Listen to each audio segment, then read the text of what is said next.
morning of August 13th, 2025, the USS Higgins, an Arleigh Burke-class guided missile destroyer, sailed into the most contested stretch of water on Earth. Scarborough Shoal, a cluster of submerged reefs, barely visible above the waterline, sitting 137 miles off the coast of the Philippines, deep in the South China Sea. China claims it. The Philippines claims it. International courts have ruled against Beijing's claim. China ignored the ruling, and on that Tuesday morning, it made a decision it could not take back. Before you go, I want to be honest. I'm building high-quality content about military, global power, and untold stories, but my current setup is limiting me. If anyone out there, a viewer, a brand who wants to support this journey with Gadget, I would truly appreciate it. Let's build something great together. Now let's continue. Scarborough Shoal is, by most measurements, nothing. A horseshoe-shaped ring of reefs and rocks covering roughly 150 square kilometers. At high tide, most of it disappears beneath the surface. But geography is never about size. It is about position. Scarborough sits at the intersection of critical Pacific shipping lanes, within striking distance of key Philippine military installations, and directly inside what Beijing calls its 9-dash line, a sweeping territorial claim that covers nearly 90% of the South China Sea and has been rejected by every major legal body that has examined it.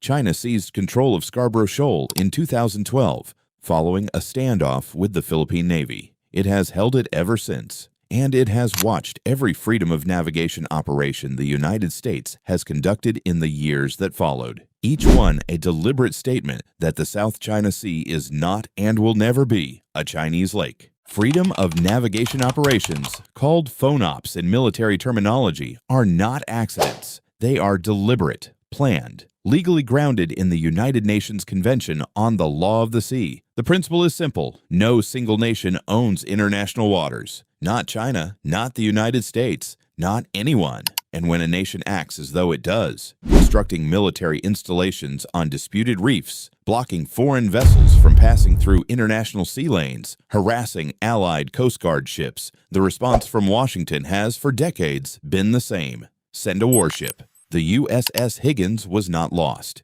It was not confused. It was exactly where it was ordered to be. A 9,200-ton statement of American foreign policy, sailing in waters the United States refuses to recognize as Chinese territory. At the moment the USS Higgins entered the waters adjacent to Scarborough Shoal, the People's Liberation Army Navy responded. A Type 052D guided missile destroyer, China's most capable surface combatant, moved to intercept.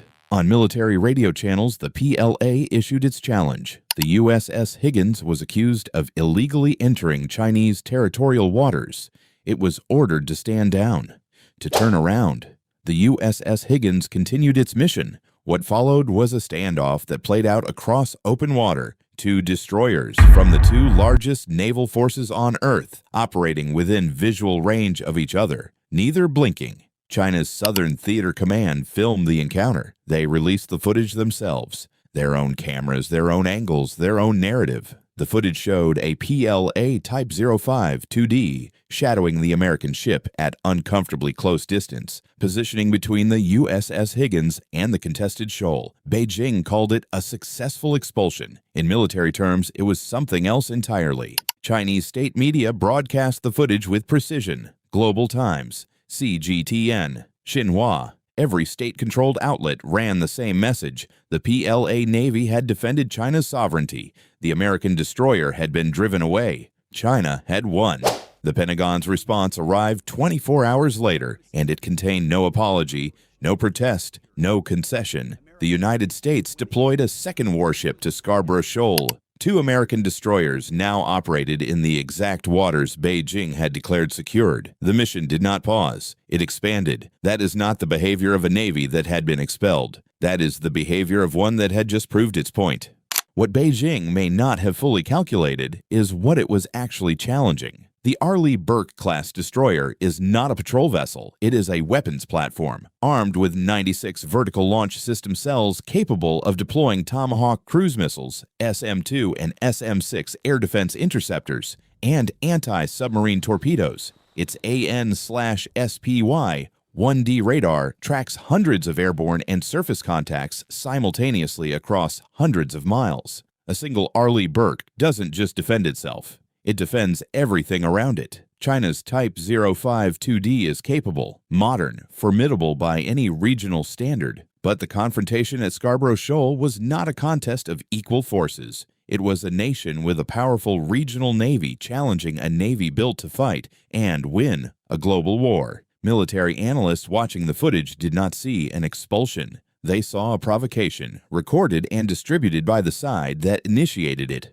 A provocation that had just given the United States every justification to increase its naval presence in the exact waters China was trying to control.